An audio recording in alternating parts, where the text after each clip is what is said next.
Number 17, determine if the function is odd, even, or neither.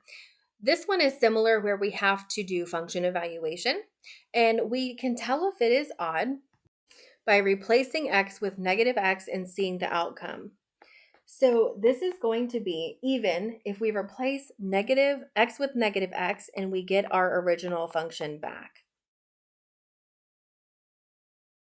It's going to be odd if we replace x with negative x and get the function back, but negative.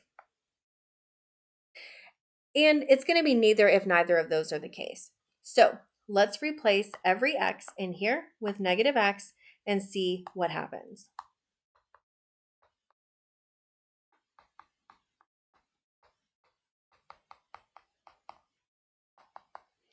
Any negative number raised to an even power is going to be positive. And the absolute value of a negative number is still going to be a positive value. So in this case, we got the positive value back, which means that this function is even.